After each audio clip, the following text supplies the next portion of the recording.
Hakim-Hakim 8. Lalu orang Efraim berkata kepada Gideon, "Perbuatan apakah yang telah kamu lakukan terhadap kami, sehingga engkau tidak mengajak kami ketika kamu pergi berperang melawan orang Midian?" Lalu mereka sungguh-sungguh menegur Gideon. Tetapi jawabnya kepada mereka, "Apalah artinya yang aku perbuat sekarang ini jika dibandingkan dengan kamu? Bukankah pemetikan susulan oleh suku Efraim lebih baik hasilnya dari panen buah anggur kaum Ebiezer? Elohim telah menyerahkan pemimpin orang Midian itu, yakni Oreb dan Zeeb, ke dalam tanganmu. Lalu apa yang mampu aku perbuat jika dibandingkan dengan kamu?"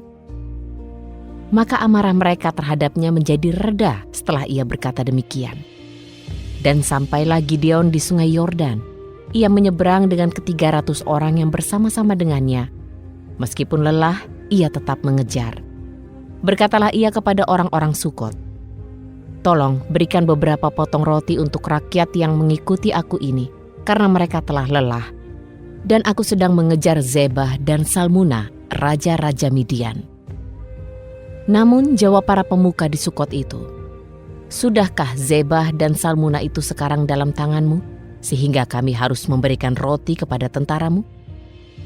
Lalu berkatalah Gideon, "Kalau demikian, apabila Yahwe telah menyerahkan Zebah dan Salmuna ke dalam tanganku, aku akan menggaruk dagingmu dengan duri padang gurun dan onak." Lalu pergilah Gideon dari sana ke Penuel, dan berkata demikian juga kepada orang-orang Penuel. Tetapi orang-orang ini pun menjawabnya seperti orang-orang Sukot telah menjawab. Lalu ia juga berkata kepada orang-orang Penuel, "Apabila aku kembali dengan selamat, maka aku akan merobohkan menara ini." Sementara itu, Zebah dan Salmuna ada di Karkor bersama-sama dengan tentara mereka, kira-kira 15.000 orang banyaknya, yakni semua orang yang masih hidup dari seluruh tentara orang sebelah timur. Dan mereka yang tewas ada 120.000 orang yang bersenjatakan pedang. Dan Gideon pun maju melalui jalan orang-orang yang tinggal di dalam kemah di sebelah timur Noba dan Yokbeha, lalu memukul kala tentara itu ketika tentara itu menyangka dirinya aman. Zebah dan Salmuna melarikan diri, tetapi Gideon mengejar mereka dan menawan kedua raja Midian itu, yakni Zebah dan Salmuna, dan ia membuat seluruh tentara itu gemetar. Lalu kembalilah Gideon anak Yoas dari peperangan melalui pendakian Heres. Dan ia menangkap seorang muda dari penduduk Sukot dan menanyai orang itu, kemudian menyuruhnya agar menuliskan nama para pemuka Sukot dan para tua-tuanya, 77 orang banyaknya. Pergilah Gideon kepada orang-orang Sukot sambil berkata, "Inilah Zebah dan Salmuna, yang karenanya kamu telah mencela aku dengan berkata, 'Sudahkah Zebah dan Salmuna itu sekarang ada dalam tanganmu, sehingga kami harus memberikan roti kepada orang-orangmu yang lelah itu?'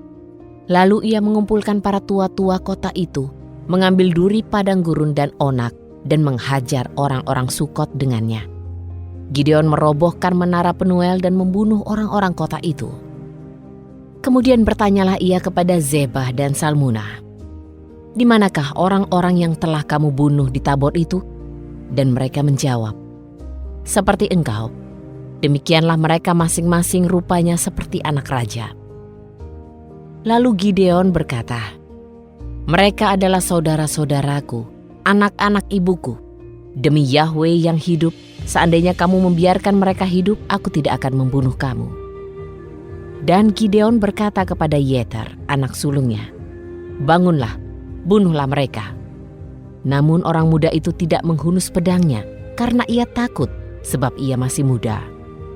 Lalu kata Zebah dan Salmuna, 'Engkau sendiri bangunlah dan paranglah kami, karena seperti orangnya, demikian pula kekuatannya.' Dan bangunlah Gideon dan membunuh Zebah dan Salmuna. Kemudian diambilnya kalung bulan sabit yang ada pada leher unta-unta mereka. Kemudian orang Israel berkata kepada Gideon, 'Biarlah engkau memerintah atas kami, baik engkau dan anakmu maupun cucumu, karena engkaulah yang telah menyelamatkan kami dari tangan orang Midian.' Gideon berkata kepada mereka, Aku tidak akan memerintah atas kamu, tidak juga anakku. Yahwe sajalah yang akan memerintah atas kamu." Selanjutnya Gideon berkata kepada mereka, "Biarlah aku mengajukan satu permohonan saja, yaitu kamu masing-masing memberikan anting-anting dari jarahanmu. Sebab musuh itu beranting-anting emas karena mereka orang Ismail." Dan mereka menjawab, "Kami pasti akan memberikannya." Dan mereka pun menghamparkan sehelai kain, kemudian masing-masing melemparkan anting-anting dari jarahannya ke atas kain itu.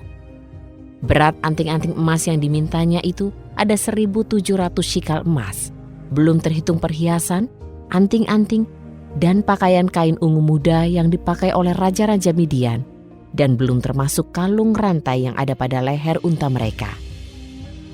Lalu Gideon membuat efod dari semuanya itu dan menempatkannya di kotanya di Ofra. Dan semua orang Israel berlaku serong dengan menyembah efod itu. Inilah yang menjadi jerat bagi Gideon dan seisi rumahnya. Orang Midian tunduk di depan orang Israel, dan mereka tidak dapat menegakkan kepalanya lagi. Negeri itu pun aman 40 tahun lamanya pada zaman Gideon. Lalu Yerubbaal anak Yoas pulang dan berdiam di rumahnya sendiri. 70 anak laki-laki dilahirkan bagi Gideon sebagai anak kandungnya, karena ia punya banyak istri.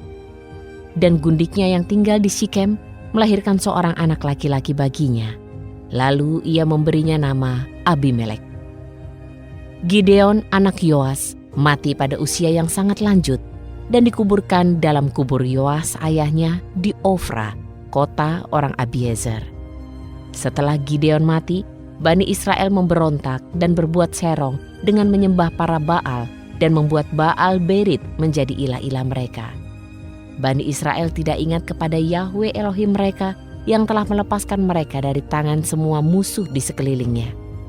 Mereka juga tidak menunjukkan belas kasihan kepada keturunan Yerubbaal, yaitu Gideon, sesuai dengan semua kebaikan yang telah ia lakukan bersama orang Israel.